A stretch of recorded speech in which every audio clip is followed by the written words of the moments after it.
Welcome back to the news at 10. A legal practitioner, Isaac Anambra, has called on the Economic and Financial Crimes Commission to reveal the identities of the owners of all monies being discovered. According to him, the inability of the agency to ascertain the ownership of the recovered cash in Ikoyi, Lagos, is giving room for suspicion. First of all, you look at the recoveries, the way and manner they came. There's a whistleblowing, 49 million in Kaduna Airport. How come someone would carry that humongous amount of money in naira, not in dollars, to an airport? What right-thinking person will do that with all the, tribe of security at the airport? It didn't look normal. And by the way, why did this whistleblower identify and was able to blow whistle as to where the fund is without information as to who dropped the money, how it got there? And up to today, there's been no mention about all that critical, important detail that will legitimize and validate that whistleblown information, so to speak. How come monies are now being recovered in Balogun market? What do you expect to find in a big market like Balogun market, where there are wholesale dealers who run, outflow of millions of naira daily? And you tell me you find millions of naira in Balogun market. What did you expect to find in Balogun market in the first place? And then you tell me you found millions of dollars in a bureau de change. Wait a minute. What do they sell in bureau de change? Pure water? Vegetable? Cosmetics? Provisions? No. What goes on in bureau de change is exchange of all forms of currency. Now, a 5-year strategic plan is being advocated by the Nigerian Medical Association with a focus on improving service delivery and to push for the activation of the 2014 National Health Act. The president of the association, Professor Mike Ugirima, made the suggestion at a conference to present a draft copy of the strategic plan to development partners in the health sector and civil society organizations. According to him, the plan will help to reduce the burden of diseases among rural dwellers. The Nigeria health system, which has been described by some as weak, has grappled with re-emerging diseases like Lassa fever and meningitis in recent times. Experts say over 70% of this disease burden rests on the shoulders of rural dwellers, who often lack access to better healthcare services. The Nigerian Medical Association, NMA, at this forum in Abuja, is presenting a draft copy of a national strategic plan to address the situation. The NMA president explains that the areas of immediate concern in the 5-year plan. Of immediate concern to NMA is improving the healthcare delivery at the primary healthcare level and in the rural areas. NMA notes that 70% of our disease burden in Nigeria is domiciled at the primary healthcare centers. The deputy chairman of the House Committee on Health admits the failure of the government to implement some policies targeted at improving the healthcare system. The government has not been able, to do so many things which it ought to have done several years ago.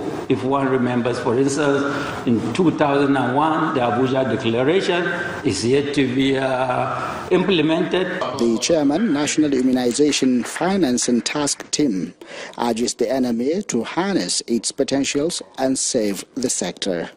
Doctors, by their training and skill, has the skills and competencies, but this time around, we want to apply those competencies in helping the national health challenges.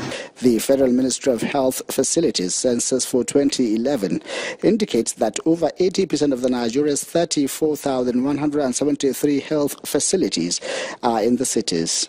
And in 2014, the NMA put the ratio of hospital beds to a patient at 10,000 patients to a bed. Many argue that the narratives can change for the better if a national strategic plan that focuses on strengthening the health sector is implemented.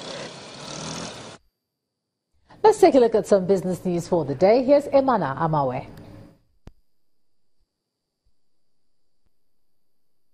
You first. First Bank.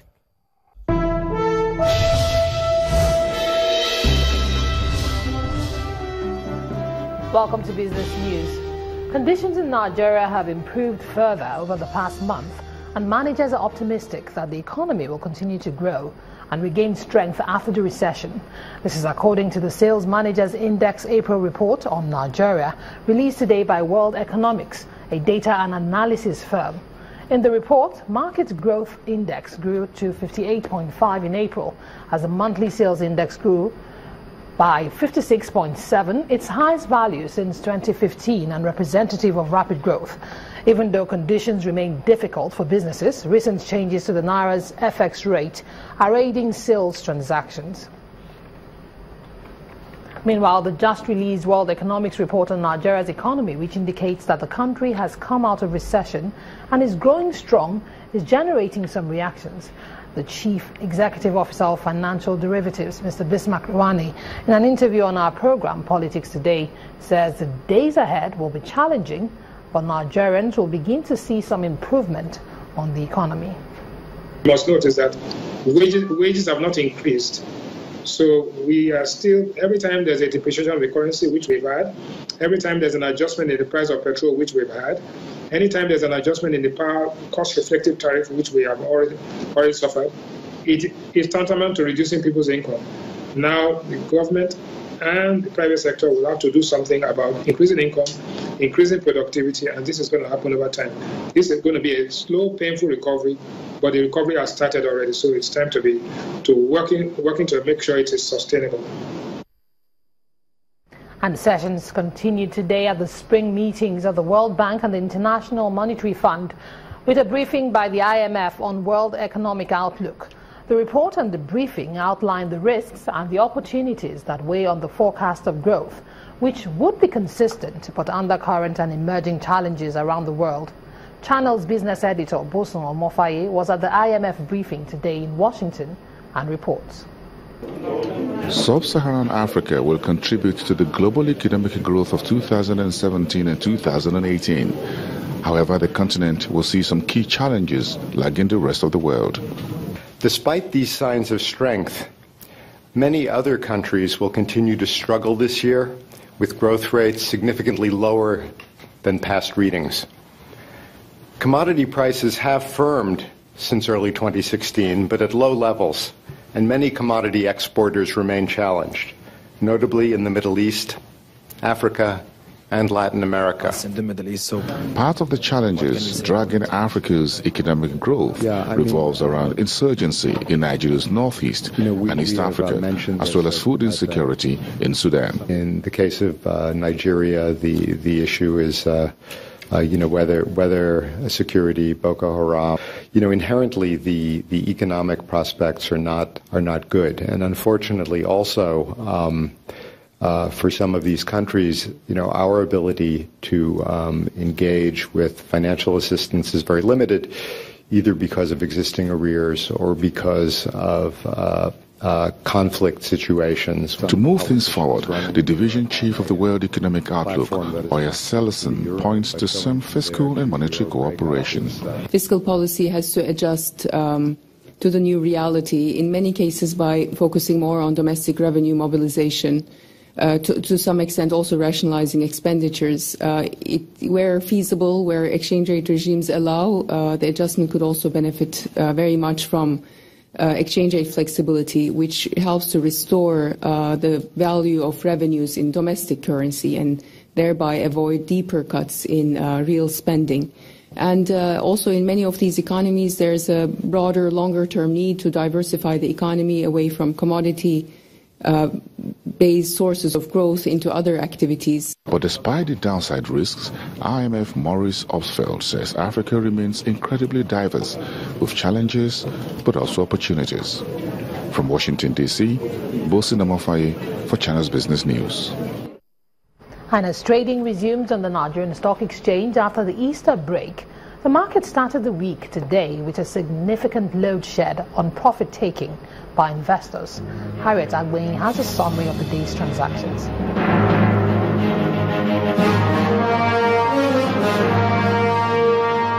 Profit taking across major counters dominated the first trading day at the Nigerian equities market after a two-day holiday to celebrate Easter. Losses recorded by banking and industrial goods equities pulled the benchmark index down 1.19% to 25,207.07, with a market capitalization of 8.72 trillion naira. Ecobank Transnational Incorporated is among the day's 18 laggards, down 5% after recording a loss after tax of 104 billion naira in its 2016 full-year report. But the heaviest loser for the session was Fidelity Bank. It's down about 9.09%. On the other hand, FBN Holdings, CNI Leasing and Dangote Flour were the top 3 gainers out of 14. In 2,854 deals, 254.95 million shares were traded, valued at 2.44 billion naira. Diamond Bank, Guarantee Trust Bank and FBN Holdings were the 3 most actively traded stocks. Those are the day's trading figures. I'm Harriet Agbinyi. European markets and some other leading bourses resumed today after the Easter holiday, but closed mostly in the red. As investors react to the US-North Korea tensions, UK Prime Minister Theresa May's call for a snap general election on June the 8th and the upcoming French presidential election.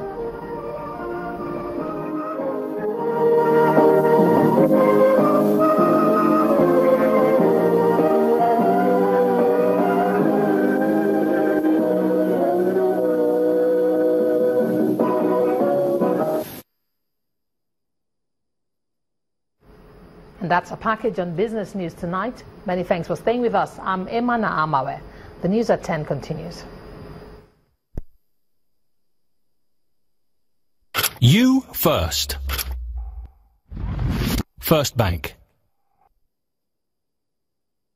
Thanks for that, Emana. In Anambra State, nightlife appears to be getting attention as the governor intensifies the Operation Light Up Anambra to cover major communities in all the senatorial zones. The latest beneficiaries are students of the Nnamdi Azikiwe University Awka, whose campus falls within the Revenue House to Amansia axis of Enugu-Onitsha Expressway. The governor says the move would also attract more investment to the state. Reviving nightlife that would be safe and attract economic growth is priority for Governor Obiano's administration. And so he, in company of his wife and members of his team, are out to switch on more street lights. It's an exciting moment for students of Nnamdi Azikiwe University as the project reaches their domain, with the next phase set to commence according to the State Commissioner for Utilities. Your Excellency, today is the second phase we are about to kickstart. Another more than 100 kilometers of leads Anambra State, cutting across 3 senatorial zones. I will give our flavor the opportunity. Governor Obiano gives Anambra State-born musical artist Flavor the nod to perform the switch-on function. I'm not here to say too many words. I just want to say, let there be light.